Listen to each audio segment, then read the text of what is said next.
खुद को बदल दिया तो टॉपर बनना आसान है, खुद को बदल दिया तो सफल बनना आसान है। कमियां भी हम में है और गलतियां भी हम में, गलतियों को सुधार लिया तो महान बनना आसान है। सोच को अपनी ले जाओ शिखर तक कि सितारे भी उसके आगे झुक जाए। ना बनाओ अपने सफर को किसी कश्ती का मोहताज, चलो इस शान से कि तूफान भी रुक जाए। बुरी आदतों को टालने में आपको उतना ही समय लगेगा जितना समय आपको अच्छी आदतें डालने में लगेगा। यदि आपके पास अच्छी आदतें होती है तो आप खुद में बहुत अच्छा महसूस करते हैं, साथ ही साथ अपने काम को 100% मन के साथ करेंगे। यदि आपकी आदतें सही नहीं है तो आपका मन पढ़ने में नहीं लगेगा, किसी काम में नहीं लगेगा। आप पढ़ोगे भी तो लक्ष्य से भटक जाओ मेरे दोस्त, क्योंकि वक्त नूर को बेनूर बना देता है, वक्त फकीर को हजूर बना देता है। वक्त की कदर करिए बंदे, वक्त कोयले को कोहिनूर बना देता है। तो आज की ये वीडियो उनके लिए बहुत इम्पोर्टेंट है जो पढ़ने में बहुत कमजोर है और इसी कमजोरी की वजह से उसे पढ़ने का दिल नहीं करता और वो चाह कर भी नहीं पढ़ पाते। तो आज की इस वीडियो में मैं ऐसे 4 टिप्स शेयर करने वाला हूँ जिसे फॉलो करने के बाद मन पढ़ाई में तो लगेगा ही लगेगा और साथ ही साथ जो भी पढ़ोगे वो याद भी रहेगा। और हाँ, पढ़ना ज्यादा जरूरी नहीं है, चीजों को याद रख पाना ज्यादा जरूरी है। और जब पढ़ाई में मन लग गया तो आपको स्ट्रॉन्ग बनने से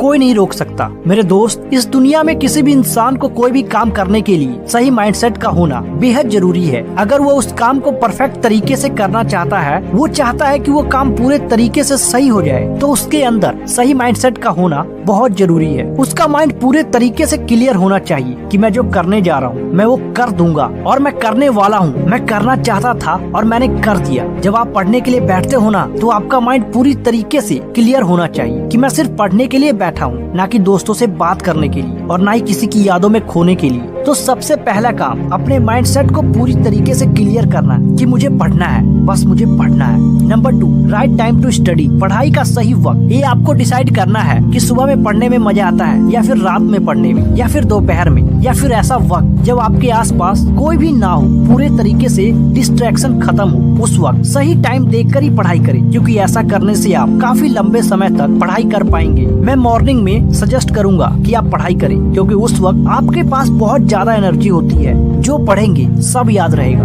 नंबर 3, अब बात आती है कि आखिरकार लंबी पढ़ाई कैसे करें। लंबे समय तक पढ़ाई करने के लिए या फिर किसी भी काम को करने के लिए जरूरत होती है आत्मविश्वास की। अगर आत्मविश्वास ही नहीं होगा तो हम उस काम को बेहतर तरीके से और मन लगा के नहीं कर पाएंगे। जो काम आप करना चाहते हैं उस काम को करने के लिए अपने मन में विश्वास पैदा करें कि हाँ मैं कर सकता हूँ, हाँ मैं लंबे समय तक पढ़ सकता हूँ। मन में विश्वास दिलाना कि मैं 8 से 10 घंटे पूरी जी जान लगा के पढ़ सकता हूँ, हाँ मैं कर सकता हूँ। इस तरह आप काफी लंबे समय तक पढ़ पाएंगे। Number 4, revision. ये एक स्टूडेंट्स को स्ट्रॉन्ग बनाती है। हम क्या करते हैं, पढ़ाई करते हैं, कॉपी को साइड में रखते हैं और मोबाइल फोन उठाते हैं और फिर स्टार्ट हो जाते हैं। नहीं मेरे दोस्त, ऐसा बिल्कुल भी नहीं करना। आपको पढ़ाई करने के बाद उन चीजों को दोबारा से सही तरीके से रिवाइज करना है और खुद से पूछना है कि मैंने जो पढ़ा है क्या वो मुझे वाकई में अच्छे तरीके से याद है। क्योंकि अगर आप सही तरीकों से रिवाइज नहीं करोगे तो आपका जो सबकॉन्शियस माइंड है ना, उसमें चीजें सही तरीके से नहीं जाएगी और फिर आप बार बार चीजों को भूलते रहोगे।